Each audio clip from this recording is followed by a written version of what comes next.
Coach, the new reality in college football is the transfer portal, but there's always been transfers. Sure.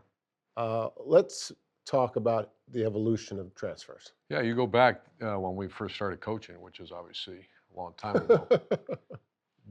Players were allowed to transfer, Right. but there was some repercussion, and the repercussion was you had to sit, and then also the coach had to sign a Right. release. Remember those days? You Yes, I sign a do. release. Then something happened. I want to say, I can't remember the exact time. A few years ago, and I remember voting on it at the NCAA convention, and it was that a player that graduated, a graduate student, could be immediately eligible, and we all cheered that. I Right. thought it was great, and there's been so many great stories about that. Once that player fulfills his obligation, which is to graduate, he's free to go.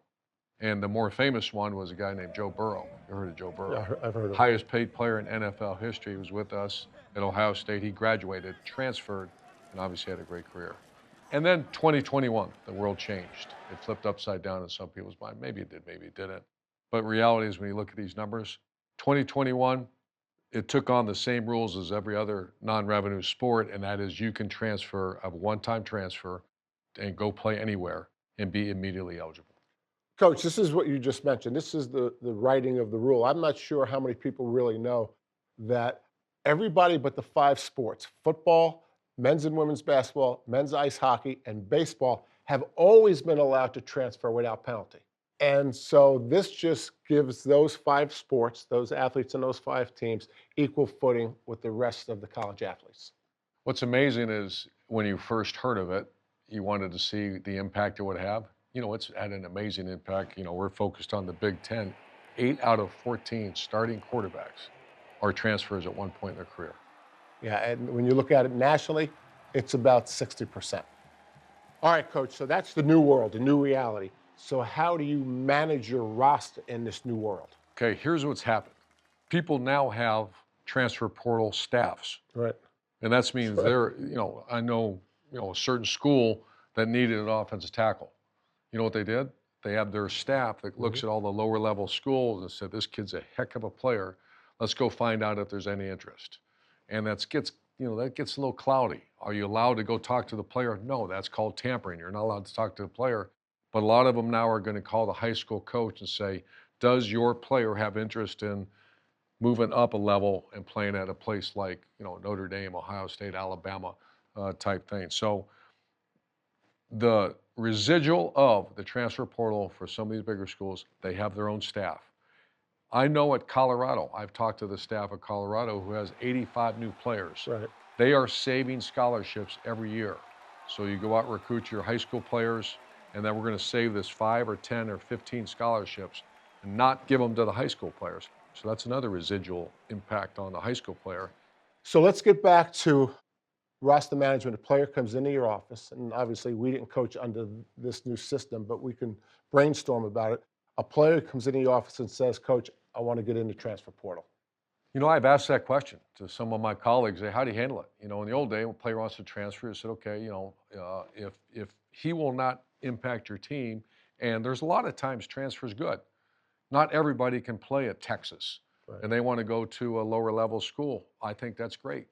But if it's a player that you've counted on to be part of your program, then that coach can try to talk him out or recruit him back. But the reality is when the player says, I want to enter the transfer, the school, and I'm not sure many people know this, they are officially done with that player if they want to be. Right.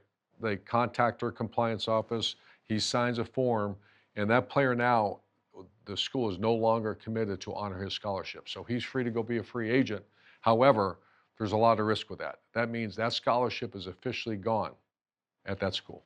Do you think there's a point where if someone entered the portal, sat in our office, and you said, okay, look at it. If you want to come back, you can come back. And there's other players that you would say, Sure. okay, our deal is done. That's the reality of life in the big city. It's a big time athlete that you want to stay on your team, great player. That's something I imagine in recruiting is going to come up when you talk to that family. How do you handle it? And, it's called meritocracy. You're a great player. You want to enter a transfer portal, like, doggone it. Let's try to keep them. Let's recruit them. Go ahead. We're going to keep recruiting you. I know that happens. If it's not a great player, do what you got to do. That frees up that scholarship to go get someone else. I think there's a lot of positives. I think there's a lot of young people that have Sure. benefited from this, but there's always negatives to these type of rules. Here's the truth. 30% of every player, around 30% of every player that enters a transfer portal is either left without a scholarship or he's going to be dropped down a level from Power 5 to a non-Power 5. Right. We're coaches, right? We want football to be really important to our team. Right. And when a player transfers because he wants to play, it's kind of contradictory to say it's a bad idea if he's not playing at your place because it is important to him. Well, I think any decisions made, as long as that player is properly advised, I think usually it turns out for the better. What I was worried about in many decisions, you're 17, 18, 19 years old and you're getting some poor advice. That's your life that's impacted.